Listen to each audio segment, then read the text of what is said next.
Hello everyone, today I'll discuss with you capital structure. I will take only 10 to 15 minutes to explain the whole concept of capital structure. Basically, capital structure is related to the structure of capital. In which firms, in any firms, when we divide our capital structure into equity, preference, debenture, then what will be consequences? So capital structure mainly divided between two parts, relevant in the irrelevant approach. Relevant approach, it means relevant, that is important. वो कहता है कि अगर आप अपने firm में debenture रखते हो, इट मीन्स तो वो आपके लिए रेलिवेंट है. ठीक है, आप इंटरेस्ट की पेमेंट कर रहे हो, डिविडेंड की पेमेंट कर रहे हो कैपिटल स्ट्रक्चर में, उसका क्या इंपैक्ट पड़ेगा. और अगर आप कैपिटल स्ट्रक्चर में डिवेंचर नहीं रखते, देखो दो अप्रोचेज है. रेलिवेंट कहती है कि आपको रखना चाहिए, उससे इंपैक्ट पड़ेगा, वैल्यू ऑफ फर्म बढ़ेगी घटेगी, वो मैं आपको बताती हूँ. इरेलीवेंट कहती है कि डिवेंचर आप जितने मर्जी रखो, उससे कोई इंपैक्ट नहीं पड़ेगा. Done. So first approach is net income approach. Guys मैंने इसमें एक सिंपल सा एक डायग्राम ड्रॉ किया है, इसी को आप लर्न कर लेना. इसमें क्या है, बेसिकली इसी में इसकी एजम्पशन कवर हो जाएंगी कि आपने डिवेंचर 8% लिए हैं और जो आपकी कॉस्ट ऑफ इक्विटी 13% है.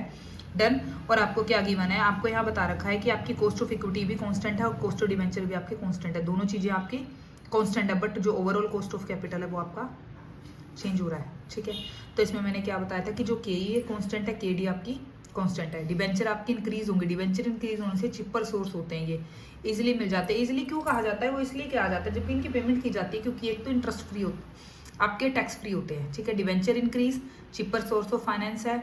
इससे क्या होगा, ओवरऑल जो आपकी कॉस्ट ऑफ कैपिटल है, ओवरऑल जो कॉस्ट है कैपिटल की वो डाउन हो जाएगी और वैल्यू ऑफ फर्म आपकी बढ़ जाएगी. डन. अगेन इसमें क्या है, डिवेंचर इंक्रीज, इसको एज इट इज छोटी सी फॉर्म में लर्न कर लेना. ठीक है. सेकंड वन देखो, रेलिवेंट अप्रोच में नेट इनकम अप्रोच है. Second one is net operating income approach. ये क्या कहती है कि चाहे आप डिविडेंड दो या आप डिवेंचर रखो या ना रखो, there is no impact on the capital structure. ठीक है, तो इसने क्या बोला था आपको, इसमें क्या बता रखा है, सेम वही है. इसमें क्या है, डिवेंचर आपके सेम है और आपकी ओवरऑल कॉस्ट ऑफ कैपिटल आपकी सेम है, बट कॉस्ट ऑफ इक्विटी आपकी बढ़नी शुरू कर देती है जैसे आपके डिवेंचर बढ़ते हैं. ठीक है, तो इसने कहा चाहे डिवेंचर जैसे ही आपके बढ़ते हैं, ओवरऑल जो कॉस्ट ऑफ इक्विटी है वो बढ़नी शुरू हो जाती है. ठीक है, आपके debenture cheaper source of finance है. ठीक है, but overall cost of capital आपकी कम होगी. यहाँ पे क्या बोला, जो डेट होते हैं आपके, डेट डिवेंचर हो गए. डिवेंचर के दो फायदे और नुकसान क्या है, अगर डिवेंचर बढ़ते हैं तो इक्विटी रिस्क बढ़ता है. इक्विटी रिस्क बढ़ने से एज इट इज आपकी जो कॉस्ट ऑफ इक्विटी है वो बढ़ेगी और वो बढ़ने से आपकी ओवरऑल जो ओवरऑल कॉस्ट ऑफ कैपिटल है फिर वो आपकी घटती बढ़ती है. बट इसमें आपने ये याद कर लेना है कि जो आपकी डिवेंचर है वो 8% है और जो आपकी ये ओवरऑल कॉस्ट ऑफ कैपिटल दे रखी है, कॉस्ट ऑफ इक्विटी 13% है.